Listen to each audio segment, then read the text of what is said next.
मुझे इतना बुरा लगता था जर्मनी, इतनी नफरत, बिकॉज वहाँ इतनी शदीद एंजाइटी होती है, ग्रीनरी बहुत है, बारिश बहुत है, 4-5 बजे अंधेरा हो जाता है, तो आपके पास दिन है कब? है ही नहीं। तो मुझे ये वैसी वहशत करता है, ग्लूमी फील आती थी, सैड। तो वो, और मुझे क्या पता था शादियों के मैंने मान, तो मैं तो 1 साल तक गई भी नहीं हूँ शादी मुझे नहीं जाना, पर तब मुझे अंदाजा हुआ, लम्या कहते हैं ना, बड़ा नहीं बोलना चाहिए, नहीं बोलना चाहिए। अच्छा, जो आपके साथ हीरोज आते थे वो आज भी हीरोज आ रहे हैं, हाँ। उस पर गुस्सा आता है या हंसी आती है? कभी कभी हंसी आती है जब वो हीरो बनने की कोशिश करते हैं, लेकिन जब वो मंटो बन जाते हैं तो मुझे अच्छा लगता है कि अपने एज ग्रुप में हैं। हाँ, या फिर जैसे कि अभी उनकी एक मूवी गुजरी, वो अपने एज ग्रुप में ही रह के उन्होंने करी, तो मुझे इनकी फिटनेस देख के अच्छा लगता है कि यार इन्होंने अपने आपको फिट रखा हुआ है। माया हो गया, उसमें इजाज़ असलम हो गया, नुमान इजाज़ हो गया, फैसल कुरैशी भाई हो गए, तो वो सारे इन सबको देख के मुझे खुशी होती है कि एटलीस्ट, क्योंकि आप कॉन्शियस होते हो ना, आप भी काम कर रही हो तो आप कॉन्शियस रहोगी, यार नहीं मुझे टीवी पे आना तो 10 kg वेट पुट ऑन हो जाता है, प्लीज तो अच्छा टीवी पे आते रहना चाहिए मेरे दोस्तों को। तेरा नूर, तेरे इश्क में मैं चूर, सादिया सादिया सादिया सादिया सादिया सादिया। हेलो हेलो भाईजान, अकल दा काटा चिट्टा चाटा, कौन है आप? तुमने मुझे नहीं पहचाना? नहीं, ਤੁਹਾਡੇ ਹੁਲੀਏ ਤੋਂ ਲੱਗ ਰਿਹਾ ਤੁਹਾਨੂੰ ਕਾਰ ਵਾਲੇ ਵੀ ਨਹੀਂ ਪਛਾਣਦੇ। ਉਹ ਤੁਹਾਡੀ ਗੱਲ ਠੀਕ ਹੈ, ਹਾਂ, ਭਾਵੇਂ ਮੈਨੂੰ ਨਹੀਂ ਪਛਾਣਦੇ, ਤੁਹਾਨੂੰ ਮੈਨੂੰ ਪਛਾਣਨਾ ਚਾਹੀਦਾ ਸੀ। ਹਾਲੀਵੁੱਡ ਦਾ ਮੈਂ ਏਡਾ ਵੱਡਾ ਡਾਇਰੈਕਟਰ ਹਾਂ। ਤੁਹਾਡੇ ਵਰਗੇ ਬੰਦੇ ਦਾ ਨਾਮ ਹਾਲੀਵੁੱਡ ਗਰਮ ਹਮਾਮ ਹੁੰਦਾ ਹੈ। वो भी है, वो मैं ठेके पे देता है। नहीं, आज बताएं, आज यहाँ कैसे आए हैं, क्यों आए हैं? दरअसल मेरा भाई पिंड जर्मनी है। कुछ अरसा पहले मैं वांडे गया, उत्थे मैं एक कुड़ी वेखी है, मैनू पता चलिया कि वो पाकिस्तानी है, यानी और दिल दे विच मैं उन्होंने कास्ट कर लिया है। नहीं, आप सादिया इमाम जी की तो बात नहीं कर रहे, इन्हां दी गल कर रहे हैं, इन्हां दी वजह ना मैं फिल्म नहीं अगे तोरी।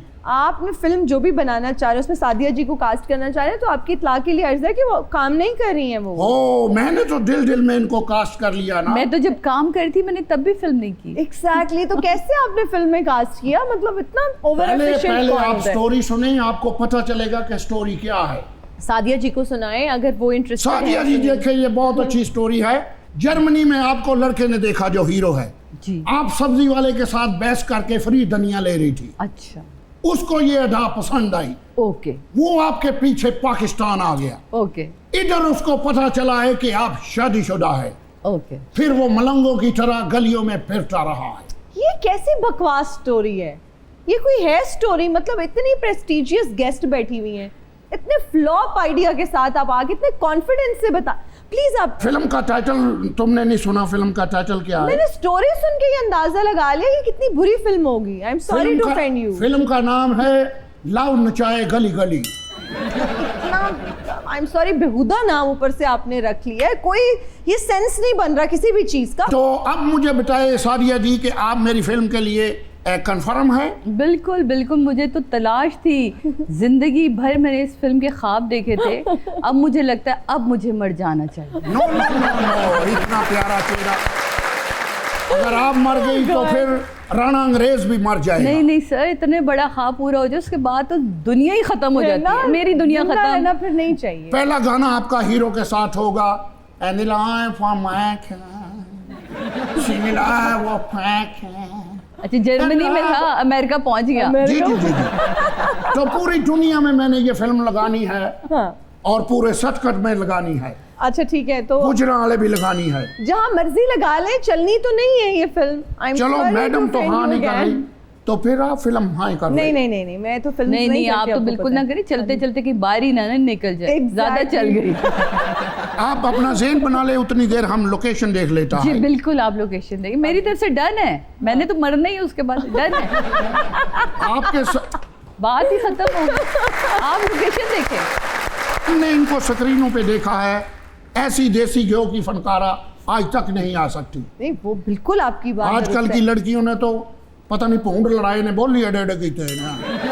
देखिए, एक तो आप पर्सनल अटैक कर रहे हैं ना खवातीन के ऊपर, मुझे अच्छा नहीं लग रहा। ਇਹੋ ਜੀ ਕੁੜੀ ਚਾਈਨੀਜ਼ ਫਿਲਮਾਂ ਚ ਆਉਂਦੀ, ਲੜਦੀ ਲੜਦੀ ਉੜ ਜਾਂਦੀ ਹੈ, ਕਾਂ ਦੇ ਉੱਤੇ ਪੈਰ ਰੱਖ ਕੇ ਹੋਰ। चले मैं लोकेशन देख के मैं फिर आऊंगा और मैं आता जाता रहूंगा। जी प्लीज मत आइएगा। लिखा हुआ है? अच्छा ओके। अब इसको जरा तेजाब से धो के लाइए प्लीज इस कप को। सादिया जी, जितने भी सीनियर लोग अब काम कर रहे हैं वो माजी को याद करते हैं जब मयार का जिक्र होता है और कहते हैं बहुत अच्छा मयारी काम हुआ करता था तब। पेमेंट्स की जब भी बात होती है वो कहते हैं हम अब ज़्यादा खुश हैं। आप क्या कहेंगी इस तब्दीली के हवाले से? जिस हिसाब से इस वक्त पेमेंट शेड्यूल है तो इनको तो सोचना चाहिए, जिम्मेदारी बढ़ गई ना। हमारे दौर में तो पैसे बहुत कम थे जी, बट काम बहुत अच्छा था, लेकिन उस वक्त पैसे में बरकत थी। हम लाखों में कमाते थे, अभी करोड़ों में कमा रहे हैं। तो मेरा ख्याल है कि अब जिम्मेदारी इनके ऊपर ज़्यादा है कि अपना पूरा स्क्रिप्ट पढ़ें, अपने करेक्टर्स को समझें। तो बिल्कुल हमारे बड़े से कहते थे, लेकिन हमारे वक्त में सबसे इम्पॉर्टेंट चीज़ थी वो थी टाइम की पाबंदी, जो अब नहीं दिखती है। सर में दर्द है, 2 सेट कैंसिल है, क्योंकि ये तो मैं सुनती रहती हूँ ना अपने घर के अंदर, तो मुझे पता चलता है। अक्सर सीनियर्स आते हैं वो ये बताते हैं कि अब वो अदब नहीं है जो हम अपने हमारे seniors का टेंट्रम्स क्या होने थे, हम तो कभी किसी सीनियर के आगे इस तरह पाँव नहीं रख सकते थे। अच्छा। मुझे अच्छी तरह याद है, मैं एक रिहर्सल कर रही थी, कुर्बान अंकल बैठे थे, काजिम साहब ने इतनी जोर का मेरे पाँव पे आके स्क्रिप्ट मारा, करे देखो तो सही सामने बैठा कौन है। मैं तो यूं ही होके बैठ गई आगे होके। अच्छा। तो ये तहजीब आपको बड़े सिखाते। तो अब आज का प्रोड्यूसर या आज का डायरेक्टर ही अगर खुद तहजीब नहीं जानता तो वो क्या सिखाएगा? तो ये बहुत इंपॉर्टेंट है। मैं अभी आर सो लकी कि आप मैं अभी परसों तरसों ही, मैं कुछ दिन पहले अपने ड्रामों की एक लिस्ट बना रही थी ऐसी जनरली मैंने देखा कि मैंने डॉक्टर डेनिस आइजक का स्क्रिप्ट किया हुआ है, मैंने अय्यूब खाबर साहब का लिखा हुआ भी और उनके साथ एज डायरेक्टर भी काम किया हुआ है। मैंने यावर हया साहब के साथ काम किया, मैंने एस सुलेमान साहब के साथ काम किया, अनवर मकसूद साहब का लिखा हुआ ड्रामा किया हुआ है, राना शेख के साथ उमराव जान किया हुआ है, जहरा निगाह का लिखा हुआ ड्रामा है। तो आप देखें अदब कहाँ कहाँ से हमें मिला। ये चीज़ें आप देखें ना। काजिम पाशा साहब जो मेरे पहले डायरेक्टर, मैं तो कभी भूल ही नहीं सकती इस बात को। हैदर इमाम रिजवी साहब, तो ये सब चीज़ें जो है ये मिल के जो इतना इन लोगों का वो था कि इन्होंने कभी हमें एक बदलने ही नहीं दिया, बदतमीज होने ही नहीं दिया। तो ये बिल्कुल सही शिकवा है हमारे बड़ों का कि उस वक्त तहजीब थी, अब पैसे। लेकिन अगेन वही वाली बात है, कुछ पाने के लिए कुछ खोना तो पड़ता है। खोना तो पड़ता है, बिल्कुल आप सही कह रही हैं। जिंदगी में कोई रिग्रेट ऐसा कि आज भी आप सोचती हैं तो आपको होता है उस चीज़ का रिग्रेट कि यार ये ऐसे नहीं ऐसे हो जाता? किसी का अगर और किसी का काश तो रह ही जाता है। अरे वाह वाह वाह वाह। और अगर ये अगर और काश ना रहे तो हमें उसकी पहचान ना हो। ये अगर और काश रहना बड़ा ज़रूरी है। मैं कहूँ मेरी ज़िंदगी बहुत मुकम्मल है तो फिर मैंने उसको पहचाना ही नहीं। वो आपको रुलाता है इसलिए कि अपने करीब करता है, वो आपको हंसाता है इसलिए कि आपको कदर हो जाए कि ये चीज़ें क्या है। वो आपको 2 वक्त भूखा ही इसलिए रखता है कि आपको खाने की कदर हो जाए, है ना। वरना तो अगर आपको हर चीज़ मिलती रहे तो आपको कदर नहीं रहती।